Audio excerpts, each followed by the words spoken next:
জটিলতা তৈরি হয়েছিল, সেই জায়গা থেকে আমরা বিকল্প একজনের করার সিদ্ধান্ত নিয়েছিলাম। তো এটা তো মাত্র স্থগিত এবং বাতিল মাত্র প্রক্রিয়াটা শুরু হলো। আপনারা জানেন আপিলের প্রক্রিয়া আছে, রিটের সুযোগ আছে।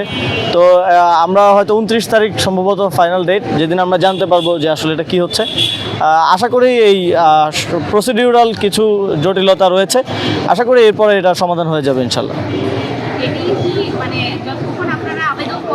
লিগ্যাল টিম কাজ করছে এবং তারা এটা নিয়ে দেখছে যে আসলে আমরা জাতীয় নির্বাচনের সময় দেখেছি কিভাবে বিদেশি নাগরিকরা এবং ঋণ খেলাপিরা নির্বাচনে অংশগ্রহণ করেছে এবং নির্বাচন কমিশন এক ধরনের অসহায়ের মতো তখন বলেছে যে আমাদের বুকে পাথর চাপা দিয়ে দিতে হয়েছে বা এই ধরনের কিছু কথা আমরা তাদের থেকে শুনতে পেয়েছি। সেটা খুবই দুঃখজনক ছিল। তবে এই যে 3 বছরের জটিলতা, এটা তো ঋণ খেলাপি অথবা বিদেশি নাগরিকত্বের মতো কঠিন কোনো জটিলতা না। তারপরেও আমরা আইনের প্রতি শ্রদ্ধাশীল, নিয়ম নীতির প্রতি শ্রদ্ধাশীল। সেই জায়গা থেকে নির্বাচন কমিশন যেই সিদ্ধান্ত দিবে চূড়ান্ত আইন অনুযায়ী আমরা সেটাই আমাদের জায়গা থেকে মেনে নিব এবং সেক্ষেত্রে আমরা আমাদের অন্যান্য অপশন নিয়ে আমরা কাজ করব।